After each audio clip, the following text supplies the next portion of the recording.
Okay, hello and welcome to Schmoedown All Access. I'm your host, Caleb Boatman, and we got a really fun show for you today. Two really good matches. First up, we've got a member of the Apocalypse. It's Sean Sandberg. How you doing? Sicario Sandberg.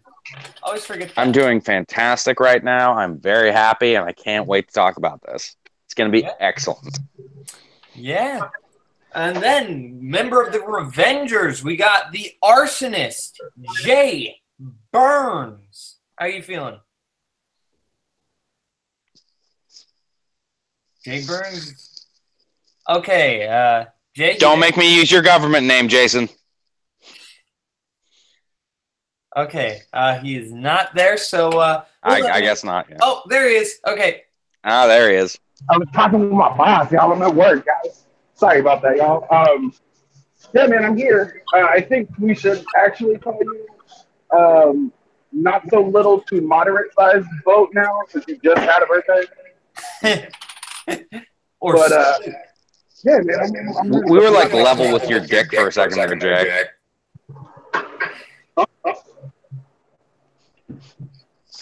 It's like, good to know that that's speaking for you, man.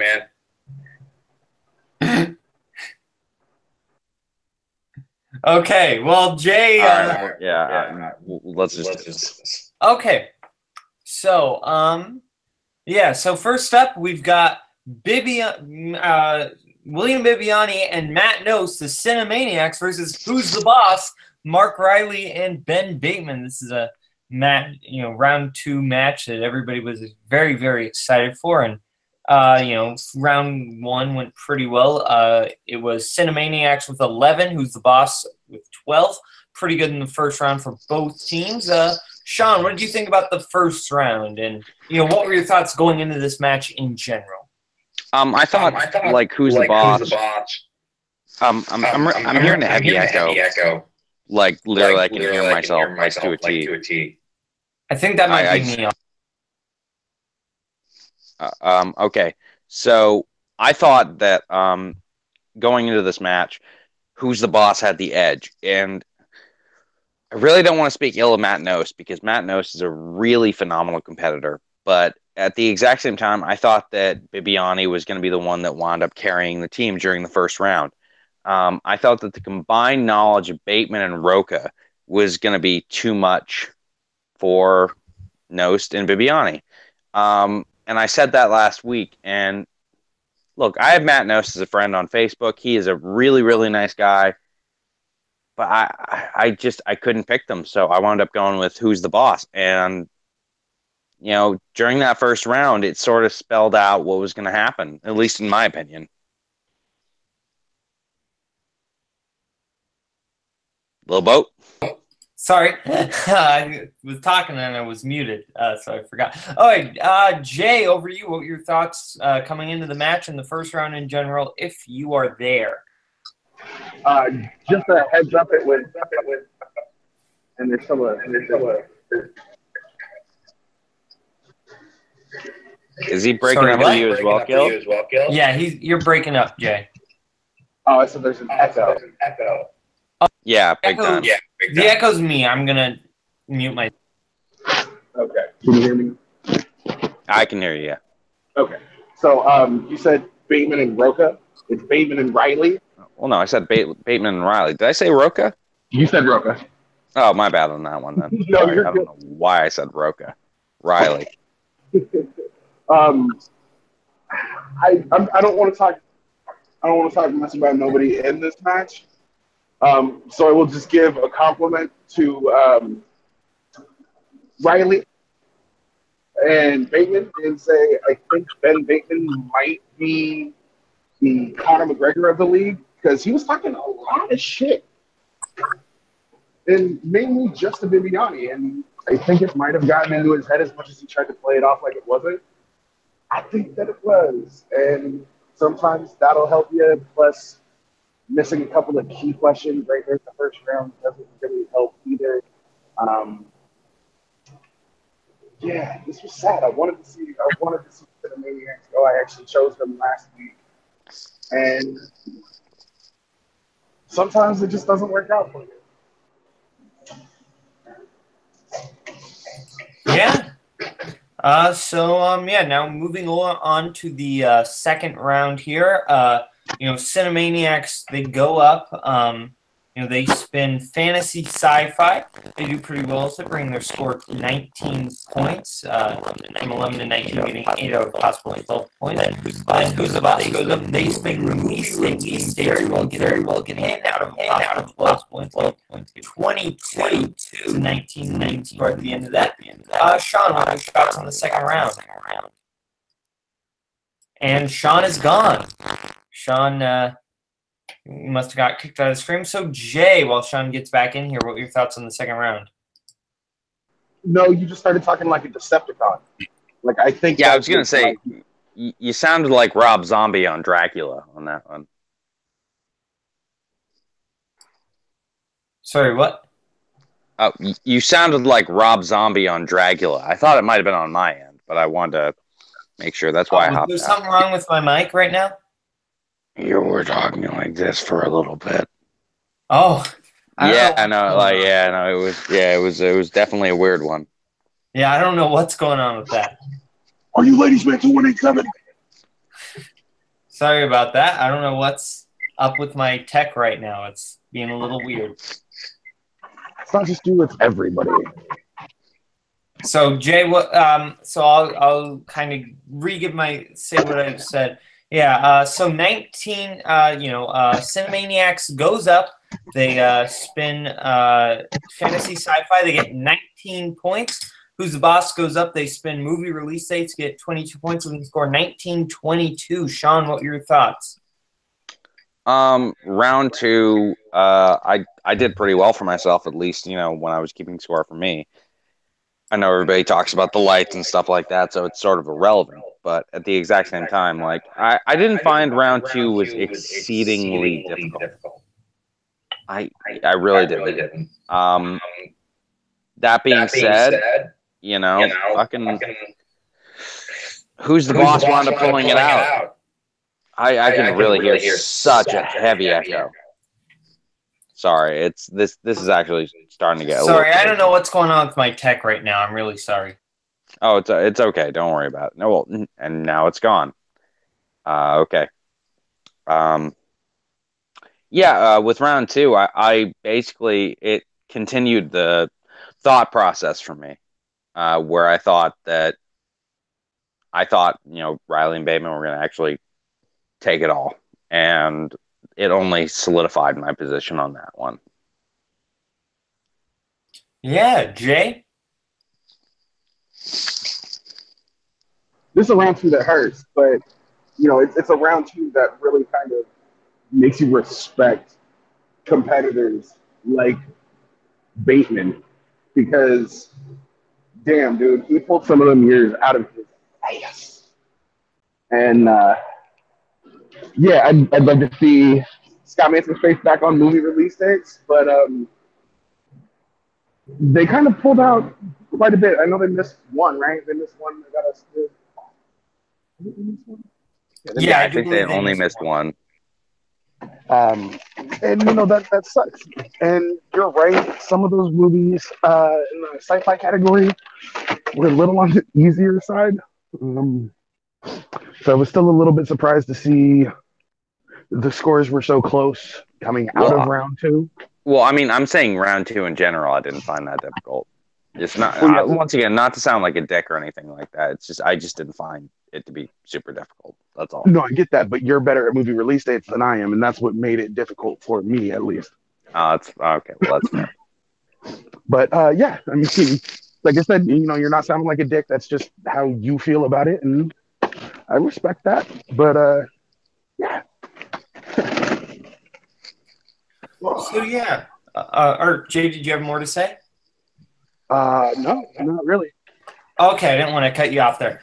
So yeah, my thoughts on round two. I thought that it was a pretty good round. Yes, Ben Bateman did really well with the movie release dates category. There is a reason why his face is on there, even though I do want to see Scott Mance back on there because movie release dates. But it is what it is. It's so fun. I thought Cinemaniacs did all right. Bibiani did carry that team in the second round, but I think overall I really enjoyed the second round, and 4 points ahead isn't an insurmountable lead, and Cinemaniacs still had a shot.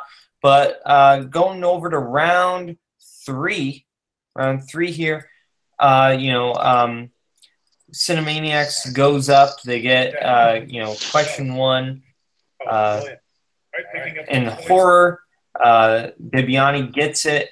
Going over to rom-coms for Matt Nose. What's the name of the character played by Alicia Silverstone in Clueless? Matt can't pull it. And then actually, I think it's the opposite way around. Oh, yes, you are right. Yeah, I just watched it. So yeah, sorry, that's my bad. My bad. Oh, it's all good. Yeah, Bibiani. I had it mixed up in my notes here. Sorry. Then their 5-pointer was Jim Sheridan directed Daniel Day-Lewis in what biopic? 5 points, My Left Foot. They get that, 26-22. Ben Bateman goes up for Tom Hanks category. Tom Hanks won his first Oscar for what movie? Philadelphia. Philadelphia. Pretty easy, but it's a 2-pointer. And then that was Mark Riley. That was his. Yeah, it was Riley. Yeah. Ben Bateman gets the 2-pointer, and if he got it, he would win, and he gets it. Death Proof and Planet Terror were originally released as what movie under what title? And it was Grindhouse. Ben Bateman gets it right, and Who's the Boss took it home. Sean, what were your thoughts on the match in general and the third round? I don't think Grindhouse is a 3-point question, to be honest with you. If you're a film fan worth your stuff, I do not think that's a 3-point question. That being said, it makes me slightly disappointed that was the 3-point question that wound up making me right on my prediction. But, Riley and Bateman are fucking amazing. And I have nothing bad to say about either of those guys. Mark Riley, so I've been watching the Schmoedown since it started. Like, literally, I've been, like, day one. I know certain people say, like, oh, I'm a day one supporter. It's like, no, I'm genuinely a day one supporter. I've been following the Schmo since 2010. I watched them on their Inception review. Like, that's how long I've been following these guys for. And I gotta say, as a day one fan, friggin' Mark Riley, he's my guy. Like, he's the guy that made me want to get better. He's the guy that continually, every time I played along with the Schmoedown, when I was 2014, I was 19, 20 years old when it started. Like, he was the guy that made me go oh, fuck, I need to get better at movie trivia. And so every time he wins, I'm happy as hell. Like, when he beat Roca, I was so happy. That being said, I'm a little disappointed that was the question that they won on. I really am. I'm just a little bit disappointed that was the one, because that to me that's not a 3-pointer. That's a 1-pointer. So yeah, I agree with that. That was definitely an easier 3-pointer question. Yeah, that's definitely a 1-pointer. Most people know about Grindhouse. Jay, what were your thoughts on the third round and the match in general? And while you give your thoughts, I'm going to get my headphones, so I will be right back. All right. It was unfortunate that is a 3-point question. I can't do anything but mirror both of your guys' sentiments on that. That's a round one question, if I've ever heard a round one question. I mean, even the Daniel Day-Lewis 5-pointer, My Left Foot, he's really only done, 2 biopics? If you count Lincoln as a biopic, it's more. Well, I mean, there's also In the Name of the Father. If I'm not mistaken, In the Name of the Father is also a biopic. Oh, is it? Okay. I believe, if I'm not mistaken, Jerry Conlon's a real person. Yes, In the Name of the Father is a biopic. Yeah. Okay. Okay, so then it's a 50-50 shot because it's definitely not going to be Lincoln. 33, 33, 33. But yeah, you're completely right. But yeah, other than that, it sucks. Bibiani is my favorite competitor outside of like Mark Andreyko, and as much as everybody seems to hate him, I actually still kind of like Whitney Siebold too. Like he's mad funny to me. He's got a dry sense of humor, but Bibiani is just this loud, rambunctious, highly entertaining person, and I think that's why I like his Schmoedown persona so much. Oh, So, I can never hate on Bibbs. Bibbs gave me a shout out when they interviewed him on here. well, Yeah. I can never hate on Bibbs. Bibbs is one of my top two favorites. Like it's him and Dan Murrell, and they're the two best to me, my opinion. but I it seemed like there was a little team drama going on too at the beginning because of the singles title match that Bibbs has going up against Roca, and the Fight Club comment, I guess, kind of really just pissed Nosed off. But there's a whole lot of different factors and variables that you can say this is the reason why a team won or lost. But it really just comes down to who played better and, who's the boss played better. They just had a better game all around.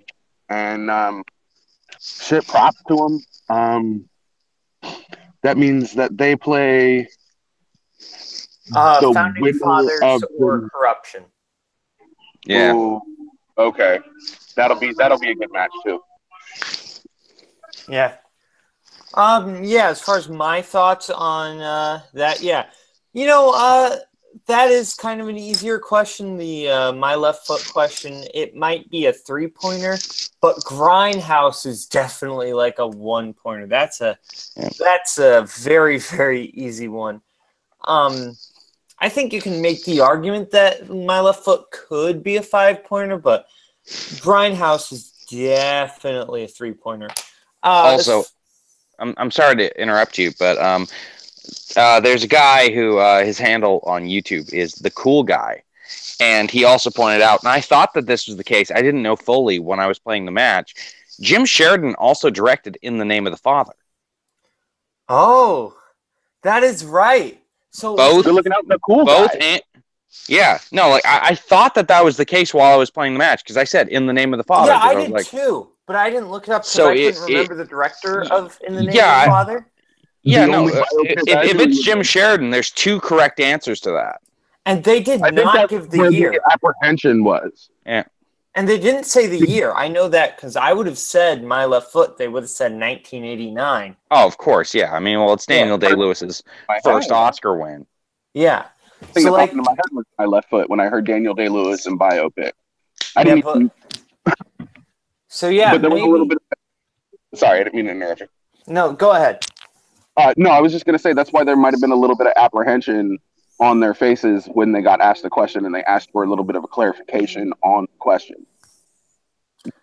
Yeah, that was definitely kind of a so I'm not sure if they would have accepted In the Name of the Father and they just had both of those answers, or I don't know what that was, but that might have just been, sometimes those question errors happen every once in a while. Oh, of course, yeah. I mean, like if you're a question writer, especially for a guy like Chris Kaliski, he's writing questions every single day. Yeah.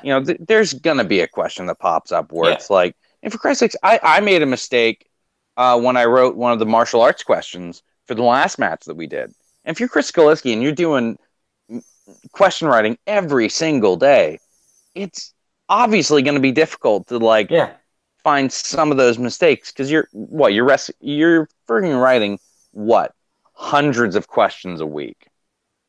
Yeah, definitely. Yeah. Right. I mean, with 20 categories, just in round 3 alone. Yeah. Okay. Writing hundreds a week. Sorry. Yeah. But yeah, I did want Cinemaniacs to win because I think Bibiani and Nos, I love the little banter they have back and forth with each other.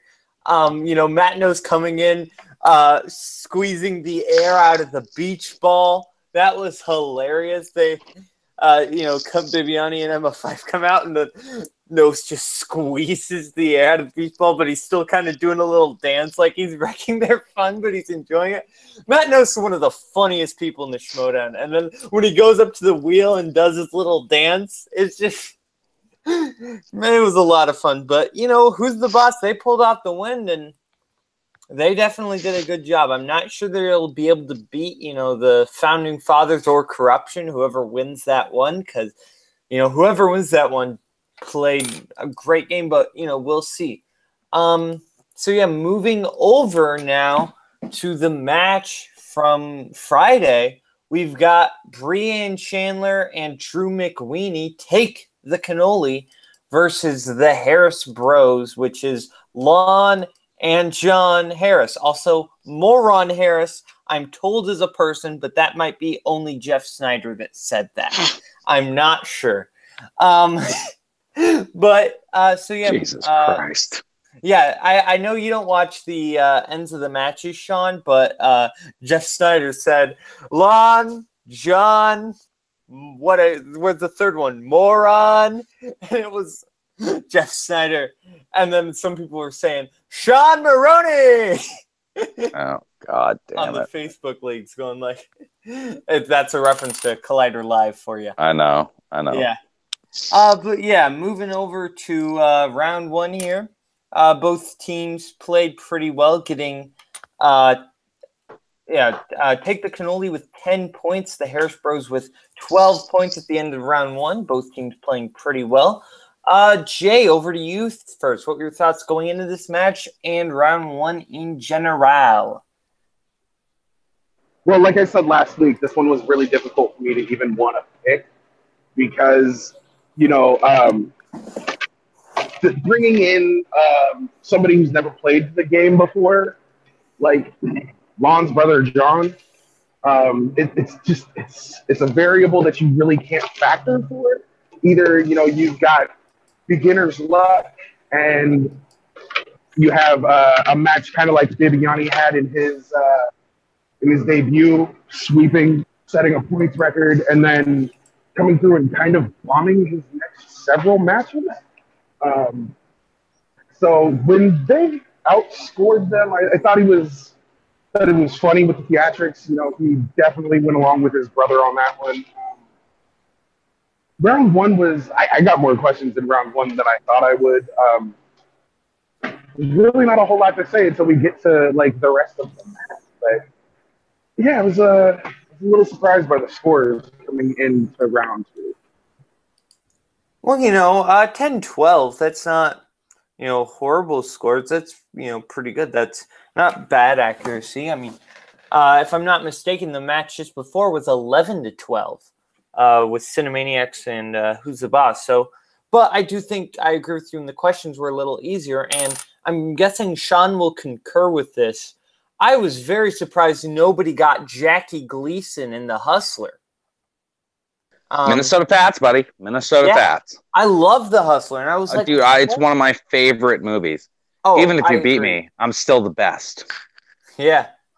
Yeah. I mean, look, I knew that one. I was first, once again, I'm going to sound like a dick. I pitched a perfect round the first round.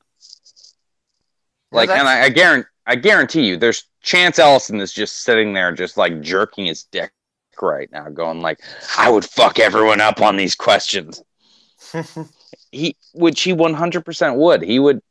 God damn it! You get some of these sets of questions where I know for a fact Chance would kill everybody. He'd be pitching a perfect round 100% of the time. So yeah, because I know if I am, he is. Sorry. Yeah. No, that's fine. So I was just gonna say, going in, kind of what were your thoughts and thoughts on the first round in general? I thought the first round questions were definitely a little easier than I expected. But, with I'm not gonna lie, with Lon Harris being there and McWeeny and Brianne Chandler, like she won the free for all last year. I expected those questions to be a little bit more difficult. Not gonna lie, and I was really surprised that no one pitched a perfect round. That blew my mind.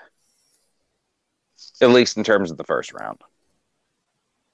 Yeah. Moving on to round 2. Harris Brothers, they go up and they spin Samuel L. Jackson. They decide to keep it. And they get 18 points, or 6 points out of a possible 12 for 18 points. And Takes a Cannoli gets 1 steal for 1 point, making the score 18-11 after the Harris Bros second round. Then, Take the Cannoli goes up and they get 80s again. And they don't do quite as well as they did last time. They get 18 points in that round. Drew McWeeny has a magic arm. Yeah. Also the cool guy once again. By the way, shout out to the cool guy for jumping in. I've seen him the last few times we've done this. He just corrected us. Both Lon and Drew got Jack Gleason correct. Wait, they got it correct?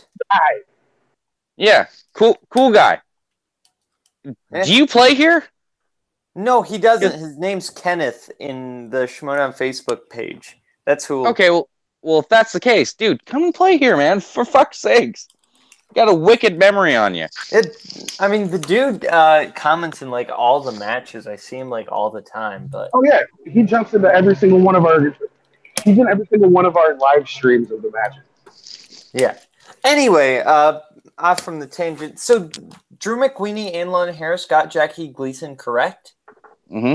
Oh, I forgot that. Oh, and now thinking about it, they both did. It was Lon and Drew, and John and Brianne both got it wrong. Oh, that's right. Now that you're saying that, I kind of remember that. Okay, but yeah, so end of round 2, Drew McWeeny and Brianne Chandler, they spent 80s, and round 2 making the score 18-19. Jay, what are your thoughts on round 2? I'm calling shenanigans. I don't think Drew McWeeny should be able to get 80s. He wrote the fucking book on 80s movies. Is that it? Oh. No. It was a very entertaining match. I can't lie. This is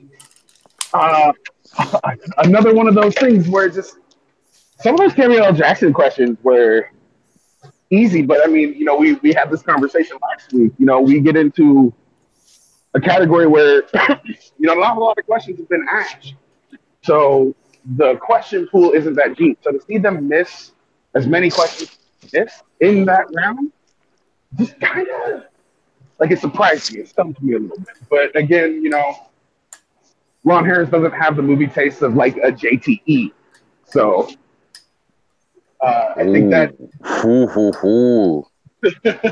Shots fucking fired. I knew where that was going to come off from. I got all those Samuel L. Jackson questions right, and I'm a retard when it comes to regular movies, man. I don't do good with regular movies whatsoever. So sometimes you just find that good category that category just comes out of nowhere. And what was the first one that they landed on? Modern Classics? Yeah. Yeah. If I'm not mistaken. I think they should have stuck with Modern Classics, and it could have been, it might have been a little bit different. The scores could have altered a little bit, but they both put up very strong performances in the second round. Well, somebody put up a strong performance in the second round, I should say. Drew McWeeny is just he's a freak of nature when it comes to 80. And of course he is. He kind of proved it. But other than that, no, I don't have anything negative to say about anybody, so I don't want to take him that way. But no, that second round was entertaining as hell. I'm not gonna lie.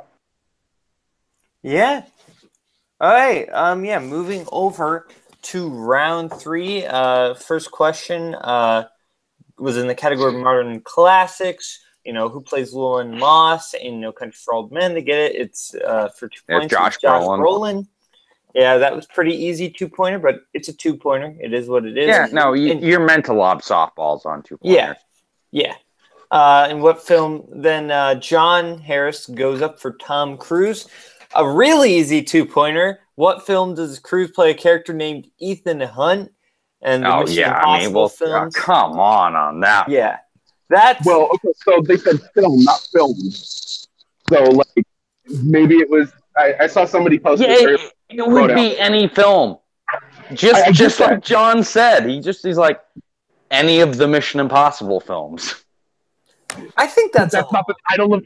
But that's not the title of a Mission Impossible movie. But if he would have just said Mission Impossible, like he knew Mission Impossible.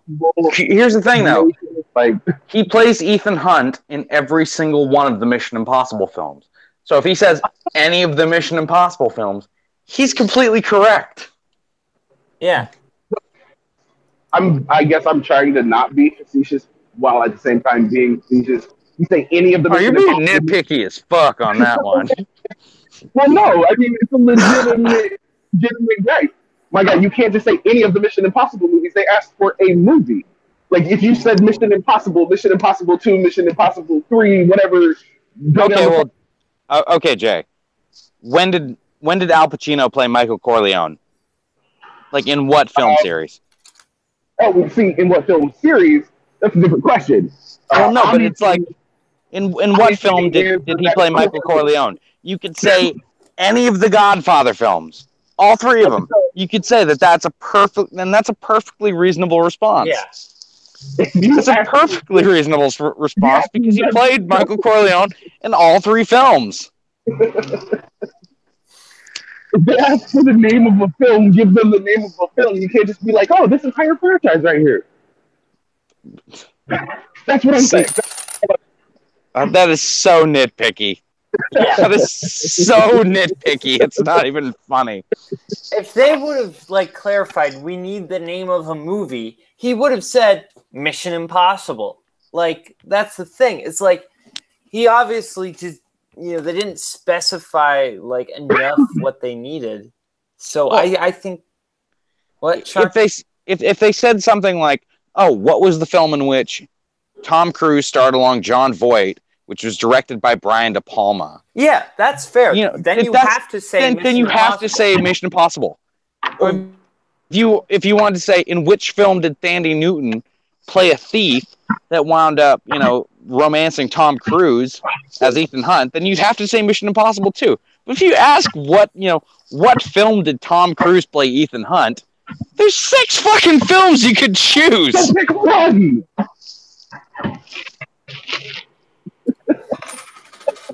Hi. Oh, I'm over here giving Sean an aneurysm. Oh my God, my Sunday was just made. Okay, well, before Jay and Sean try to kill each other, we'll move on. Take the Cannoli gets their 2-pointer. I was very surprised they missed this one. In what movie does who plays Denzel's wife in Training Day? Eva Mendes. Ava Mendes. Ava Mendes. Yeah. Which, by the way, I would have been really interested to see if they actually wound up saying, "Oh, it's not Ava, it's Eva," because she actually wound up specifying that at the 2008 or 2009 Guys' Choice Awards. Oh, it's pronounced Eva? It's Ava. No, it's pronounced Ava. Yeah, that's what I thought. There's Eva, she was actually up against Eva Longoria for Best Eva at the Guys' Choice Awards in 2008 or 2009 or something like that. She's like, well, my name's actually Ava. So, yeah, it's actually pronounced Ava Mendes. Yeah, that's what I thought. Yeah, no. So, if someone said Eva or Ava, it's like that would have been really interesting to see what would have happened exactly. But regardless, they didn't get it right, which was kind of surprising. And then they get a pretty easy 5-pointer. Why was Andrew, played by Emilio Estevez, in detention in the Breakfast Club? for taping a guy's butt cheeks Butt together. cheeks together. Yeah. I think a good question would be, what is the name of the guy that Andrew tapes butt cheeks together? What is his name? Do any of you? That would have been a way better question. It was in terms of like a 5-pointer. Fuck yeah, it would have been a way better Whether question. you guys know that? I actually don't personally. Jay? I said his name was Dylan Klebold. No, Lenny Lester. It's a very dark joke. Lenny Lester was the guy's name. Lenny Lester's butt cheeks together. I love The Breakfast Club. Anyway. I've watched it twice. Okay. Then the Harris brothers go up. They get their 2-pointer, and the Poseidon Adventure ship is stuck by a tidal wave during what holiday celebration? Pretty easy. New Year's Eve. And then a pretty easy 5-pointer. Who voiced Slinky the dog in 1995's Toy Story? Yeah, Jim fucking Barney. Yeah. Barney. Ernest. But yeah, so that's the match. The Harris Bros win 29-25, beating Take the Cannoli. Jay, what were your thoughts on the third round and the match in general? Man, like I said, this is gonna be a weird one because of the unknowingness of John Harris. But it looks like the name of Benedict Cumberbatch is Khan. Sorry, it just popped into my head. Sorry, what? Star Trek Into Darkness? What? Yeah. What was Khan's fucking John Harris. Oh, John Harris. John Harris. You gotta have the sound to it. Anyway, that just popped into my head. I don't know, but this was a fun match, and I want to say that the Harris brothers, great choice in entrance music as well. You can Gangster's Paradise. You never really go wrong with Coolio, unless you put him in a horror movie. Or you have him rap the theme song to a spin-off of all that. The Keenan and Kel theme song. I'm kidding. Oh, that theme song? Like, check yourself before you wreck yourself, little bit. I'm just kidding. I love me some Keenan and Kel, but I do. This is a very quick tangent. Coolio was apparently too, serious to let Weird Al do a parody of Gangsta's Paradise. Yeah, I know. Yeah, Amish. Upset. Yeah, but he's okay. Churn butter once or twice, living in Amish Paradise. Yeah, but he's okay with doing the Keenan and Kel theme song. What? That still doesn't make sense to me. Ever since, yeah. But anyway, and that observation I did learn about from the Nostalgia Critic, but I agree with him 100%. Good old Doug. Yeah. Anyway, so Jay, do you have any more thoughts on like the third round and the match in general, or? That Jim Barney question I don't think that should have been a 5-point question. Oh, no, I mean 3-point question? No, it shouldn't have been. Yeah. Oh, yeah, 3 points. No, it was a 5. That was a 5. No. Was it a 5? It was the 5. Oh, fuck. Wow, that was a 5-point question? Yeah. Jesus. We were just talking about how easy it was to criticize, and now all we're doing is criticizing. Yeah. But, I mean, like I said, sometimes, it just comes down to luck, and the Harris brothers played a little bit better than Take the Cannoli. I did like the fact that Take the Cannoli started handing cannolis to everybody, like at the post-match interview, broke in when Christian and Mark were giving their little rundown, giving them cannolis. Like I thought that was awesome. But now I can't wait. I can't wait for we're into. We're technically into the semifinals now. I think we still got Founding Fathers and Corruption, and then we are. Yeah. Yep. Okay. See, so we're getting close. I can't wait to see who wins. Yeah. It's gonna be a fun week.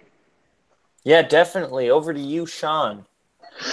I thought the third round questions were fairly easy, to be honest with you. I wasn't really sweating it on any of them, but to be honest with you, once again, like Jay said, We went from going like, we're not going to criticize people to then we're criticizing people. And I'm going to be a massive hypocrite if I actually wind up doing that any more than I already have. So,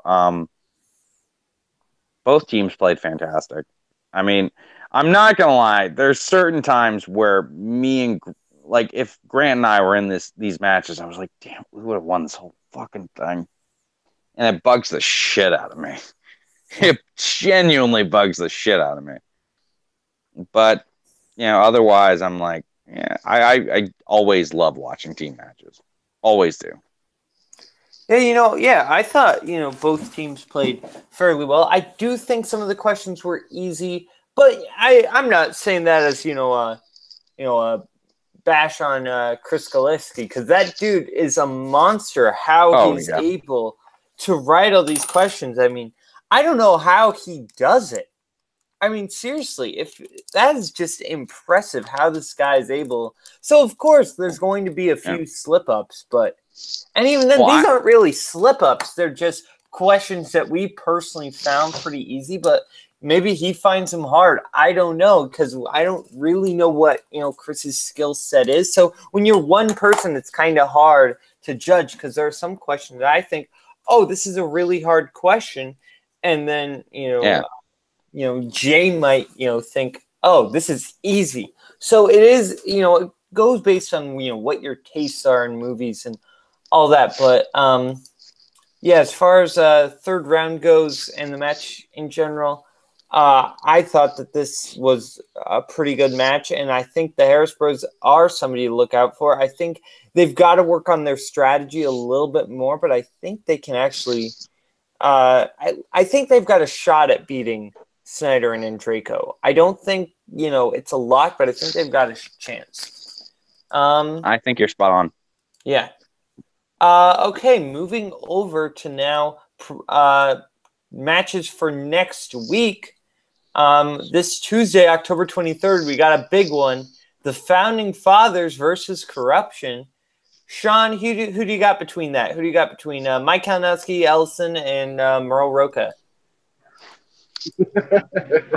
I mean, how are you going to even ask me that? I mean, I know. You know what you're going to say. I know what you're going to say. Like, come on, man. Corruption. Yeah, like, look, if I'm going with my head, I'm going with the Founding Fathers. I think if Chance Ellison is going to slip anywhere, it's going to be against the guy that is his movie trivia hero. Dan Murrell is his favorite player. So for him to play against Dan Murrell, either one of two things is going to happen. Chance is going to bring it like no one's business, and we're going to see him play better than we've ever seen him play before. Or it's going to get to him. How that's going to go, I really don't. Like, I think I think him and Paul Oyama are the two best trivia players I've ever seen, hands down. In terms of movie trivia, I genuinely do.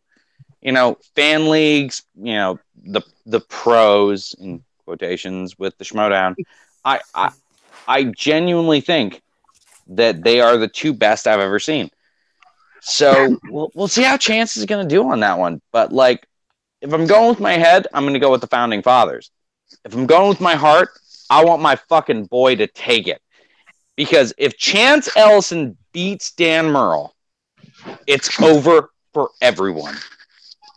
I'm telling you right now, if he does it, it's over for everyone. Because that's going to give him such a level of confidence that no one's going to be able to take him. You're not going to be able to rattle him like you did in that first match. When people started chanting overrated, I'm not going to lie, that was one of the most disrespectful things I've ever seen on the Schmoedown.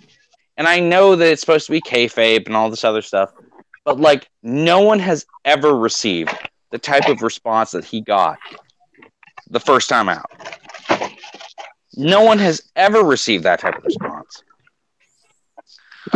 And I'm telling you right now, if he beats Dan Murrell, that's game. He's going to take the singles title, and even if he doesn't win the fucking team title, that's not going to be on him. It's not going to be. Yeah. I'm sorry. I'm hyped as hell about this match right now. Yeah. It's like I said, Chance, best player I've ever seen in terms of like this stuff. It's him, it's Grant, it's Paul Oyama. Those are the three to me personally. Yeah. And man, if he pulls it off, oh, you're dealing with a fucking dangerous animal at that point. Very dangerous. Very dangerous. Okay, moving over to Jay. What do you think about this match? See, I think that this is going to be something a little bit different. I don't think Chance is going to be the issue. I think it's going to be his partner. I know I'm on the same page. I think in regards to that, like if it doesn't go right. Yeah. It's definitely not going to be because of Chance. It's going to be Kalinowski issue. This one's difficult because I do know the level at what Chance plays. I went back and I watched a lot of his old matches, and the kid is a phenom. He is something that you've never really seen before, and you're right. It was a little disrespectful for them to chant overrated the way they did. Yeah, especially because guess what? He's better than every single fucking person in that room. Well, yeah, but I think a little bit of that has to do with us as fans on the Facebook page, where a lot of the competitors do tend to spend a little bit of time. And all we had done for the last week and a half to a month before he even had his first match was blow him up. Like, oh, he's never going to miss a question. He is the end all be all when it comes. I never said he wasn't going to miss a question, but yeah, I understand what you mean. That he said that, but what I'm saying is it's just the general line of thought that was exposited on the Facebook page, and yeah, it was a dick move, but I think the fans brought that on him more than anything else, just because of how much that he has been talked up, and he was still, I believe, the most accurate player that game. Oh yeah, no, he got 7 out of 8. Yeah, he missed one, and people started booing him. I know. That was bullshit. Yeah, I wholeheartedly agree with you. Sorry, I don't know if you can tell. I'm pretty passionate about this fucking thing that happened right there. I think that if he isn't going to be starstruck around Merle, and if Kalinowski can bring his A game, if Kalinowski can get into that mindset of him being, oh, I'm not going to, Kalinowski, I don't know, it's weird. Either he's on or he's not. And there really is. Yeah, he's magma hot or he's Arctic cold. Exactly. And we need to see a magma hot in this game against the Founding Fathers, or it'll be another bid. Yeah. Yeah. So for that one, I'm honestly, I don't want to, but I will. I will give the slight edge to the Founding Fathers.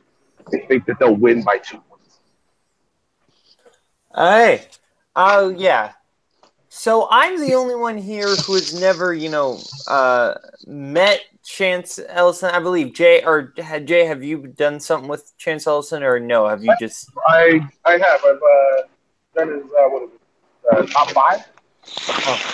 Okay, so yeah, I'm the only one here, who's more coming at Chance Ellison from like an outsider perspective. And the kid is a beast. It's weird me calling him everybody calls him the kid, and I'm like, dude's older than me, but still. I was gonna say. Yeah. Everybody calls him like the kid, so I was like, I guess the kid's a beast. Well, the man's 21 years old. Yeah. I don't I'm other people have called him that. That's what I'm saying. Schmoedown people, they say. That's because they're all in their mid-40s. I know. That's what I was saying. It's weird to say. I was pointing out myself that it was weird that I said that, because it was. I don't know why I said that. I think just because I've heard everybody say that. But anyway, the dude's a beast. But I mean, yeah, I think Kalinowski's gonna leave him hanging out to dry. I think when it comes to movies, he just doesn't have what it takes to really take on Roca and Merle. If they win, it's going to be because Chance carried him all the way. But I think Roca and Merle are just too good to beat Chance. Sorry, that are just too good to not be defeated in this case. I think right now they're who I have winning the whole thing. That's not who I had before, but now that JT and Harris are out of commission, I've got the Founding Fathers winning the whole thing. And I still think they are. I think Chance has gotten outside shot, but it's going to be because of Chance Ellison and not because of Mike Kalinowski. So yeah, unless anybody has any extra thoughts. Okay, moving on to this Friday's match, the championship singles title, Bibiani versus Roca. Who do you guys got? Jay, who do you got? I think Roca's going to come out and do his dumbass, I'm going to put my cowboy hat blindfold shtick on. And I don't think it's going to work for him. You know, this isn't a match against Ben Bateman or Drew Guy. This isn't, this is a match against somebody who doesn't really talk a whole lot of shit unless he gets it talked to him, and he still handles his business. Bibiani is one of the best players in the league, and he won the belt fair and square, and I don't think that he's going to lose it to Roca. I've got Bibiani beating Roca. Okay. Sean, I assume I know who you're picking. No, you don't actually. Oh, I don't? It's not? You don't. It's not. Well, who do you got? It's not Bibbs? It's not Bibbs. I'm surprised. I love Bibbs. Okay? And Bibbs, I'm so fucking sorry, man. I am so fucking sorry if you're watching this. But, I've got Roca. I think Roca in the third round is just a little bit stronger. I genuinely think that, if Bibiani gets off to a hot start and then he crushes it in the second round, we're looking at a totally different game than what I'm thinking. But championship level questions, I think Roca's going to get it. I genuinely do. I think Roca's going to get it. I think look, if that man wins the belt back, for starters, already one of the greatest players of all time. We've got two of the greatest players in the Schmoedown ever playing for the belt. Agreed. No one can dispute that. But I honestly think Roca's going to take him. I do. I don't know what it is. The last time I had this gut feeling when Roca went up for the title was against Dan Merle. And he pulled it off. I've got the same feeling, just right in my gut. I think John Roca is going to do it. I really do. I think he's going to pull it off. Yeah. By the way, Bibbs, I'm so sorry. I know you gave me a shout out, and I fucking love you, dude. But I got to go with my gut on this one. Sorry, man. Never count out John the Outlaw Roca. I think that John Roca has got this. I think Bibiani, I love Bibiani. Bibiani's one of my all-time favorite players. But I'm in the same situation as you. I think John Roca can pull it off. I think Bibiani is on a hot streak right now, and I've been saying that in every match Bibiani has played in that I've been on Schmoedown All Access for. But streak's got to end sometime, and I think John Roca is the man who's going to end it. Now, in the event that Bibiani wins this, and I'm curious what you guys think, I think, there's been talk about the I'm sorry, then. Or what? I'm sorry, then. I'm sorry, Bibbs. You know I love you. There's talk about, who belongs on the Mount Rushmore of Schmoedown. And I think if Bibbs can defend the title against Roca, I mean, if he's already not in the conversation, he definitely deserves to be heading that conversation.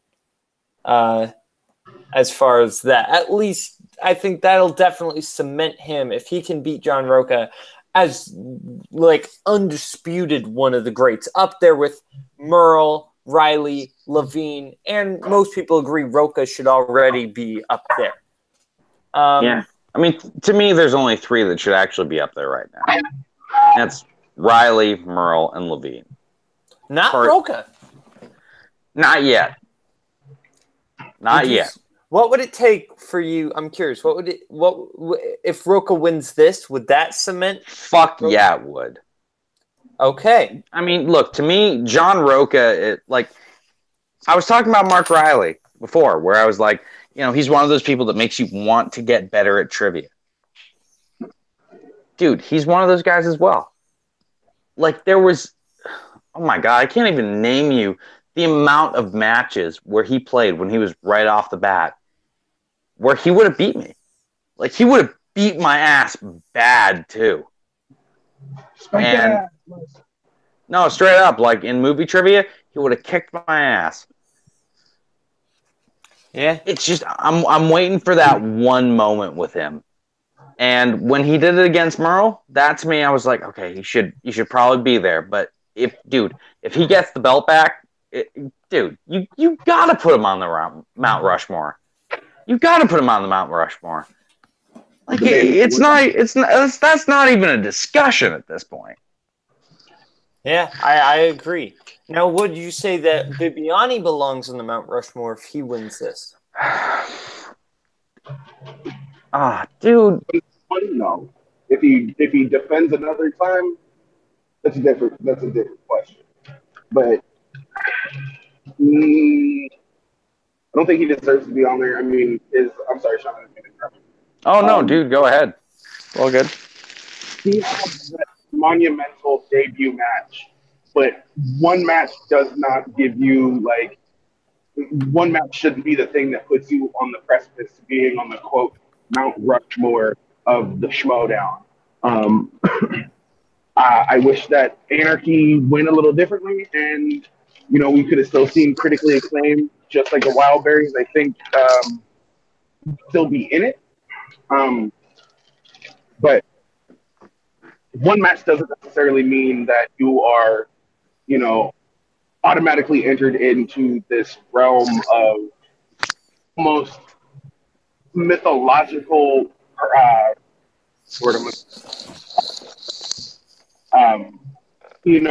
he's a hell of a player. Like I said, he's one of my favorite players in the league, but I think he needs to do a little bit more. He should definitely win. Him and Whitney should definitely win Best Entrance this year. I will say that. That MSP3K entrance and the Clue entrance, 2 of my favorites. But yeah, Sean, what do you think? Okay, this is one of my 2 favorite players, like I said before, and does he belong on the Mount Rushmore of the Schmoedown? What if he wins this? Is what I'm saying is if he can. See, I know. I'm thinking about that. If he wins this, definitely puts him in a better spot. But it's the record overall, I think. It makes it challenging for me. It really does. I mean, to me, he and I are very similar. When you get off to a hot start, it's easy to maintain it. Especially when you're knocking people out. Like, in particular, when your opponent doesn't know the final questions, it's easy to do that. But I don't fully know. I don't fully know yet. Like, if he can take out John Roca, that puts a very, very strong sentiment for him being on that Mount Rushmore. And I would love that. But if he can't, oh man, then we're back at the same place. we're back at the same place where, you know, he's such a strong competitor, but we just can't say that he's one of the greatest of all time. I think if he can defend the belt twice, that's where I am at right now. I think if he can beat Roca and then beat somebody else, you know, whoever comes, if he beats Roca and then beats whoever comes through at the end of the spectacular, I think to me that if he can beat both of those two, then he should be on the Mount Rushmore. I think if that happens, he deserves to, you know, knock. That's completely fair. I think if he can't, then yeah, I agree. We're back to square one. And yeah, we'll see. We'll go from there. But yeah, unless anybody has any extra thoughts or things they want to say, I think that's about time to go around the world and see where we can find everybody. Bibbs, I love you, buddy. I'm so sorry. I'm so sorry. All I gotta say. Sean is just crying right now. I'm just like, no, well, because it kills me. Because I love John Roca, but like I said, Bibbs and Dan are like, they're my guys. Judas! How dare you, Sean? No, straight up, no, I'm Judas right now. You're not far off. Like, oh God, I feel like such an asshole right now. Damn it. Sorry, man. This is so terrible. Oh man. Oh man, this is one of my favorite All Access moments right now. Sean just being crushed by Bibiani, having to go against Bibiani. This is great. Oh man, I'm crushed as fuck, man. Okay, it's terrible. Well, while you're being crushed, why don't you tell everybody where they can find you? You can find me at Sandberg Sean on Twitter. You can find me at Sean Sandberg on Facebook. You can see me running the team leagues now at Jack of All Trivia, and yeah, basically that's where you can find me. And you can find me forever being regretful of my decision to go against Bibiani. That's really where you can find me right now. Okay, going over to Jay. Where can everybody find you? All right, so you can find me on Twitter at jburns253. You can find me on Letterboxd at jbr253. You can find me on Facebook at jburns. You can find me on Instagram at _bargainburn. And you can find me trying to keep my winning streak alive when it comes to IG. I am 6-2 with 6 TKOs. I can't wait to see how this match I play with mashed potatoes coming here in the house. But that's where you can find me. All right. And as always, I'm your host, Caleb Boatman, and you can find me hosting Schmoedown All Access every Sunday, usually at 3 p.m. Eastern Time. Sometimes we go a little later, sometimes we go a little earlier. It just kind of depends. But yeah, you can find me here on Jack of All Trivia, playing in the team leagues, playing in the singles. Sometimes I pop into IG and comics occasionally. And you can find me as a member of Apocalypse with Sean Sandberg over here. God damn right. Yeah, definitely. So yeah, from Jay, from Sean, from me, your host, Little Boat, this has been Schmoedown All Access. Peace.